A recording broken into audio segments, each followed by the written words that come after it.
សូមគោរពជំរាបសួរពុកម៉ែបងប្អូនទាំងអស់គ្នានេះខ្ញុំប្រមាថអ៊ីវ៉ាន់ជាជនជាតិដើមភេទទីក្រឹងរស់នៅភូមិប៉ែកំពង់ចាមសំសាយខេត្តប្រាក់ការីថ្ងៃនេះពិតជាសប្បាយចិត្តខ្លាំងមែនទែនដែលខ្ញុំបាន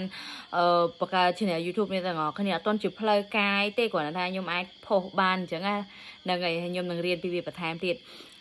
ថ្ងៃនេះខ្ញុំចង់ណែនាំខ្លួនខ្ញុំជនជាតិដើមភេទទីក្រឹងហើយខ្ញុំអាយុ22ឆ្នាំហើយឆ្នាំនេះ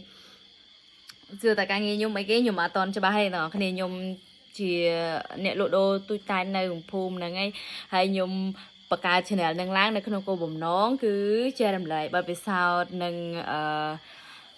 ពីខ្លួនឯងហ្នឹងហើយខ្ញុំជាជនជាតិដើមភាគតិចចឹងខ្ញុំចង់ចែករំលែកអ្វីដែលជាប្រពៃណីពួកខ្ញុំទៅកាន់អ្នកទាំងអស់គ្នា Yes ហ្នឹងហើយទាំងអស់គ្នាហើយនឹងទស្សនៈការគិតរបស់ខ្ញុំផងដែរជាមួយនឹងសកម្មភាពផ្សេងៗដែលខ្ញុំបានធ្វើអញ្ចឹងណា Yes ចឹងសង្ឃឹមថាបងប្អូនទាំងអស់គ្នានឹងចូលចុច like គាំទ្រខ្ញុំផងបាយបាយ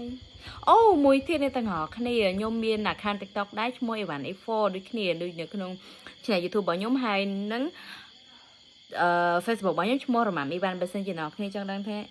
ខ្ញុំបែបណានៅកន្លែងហ្នឹងណាអ្នកនរគ្នាអាចចុចទៅ follow បានបាយបាយ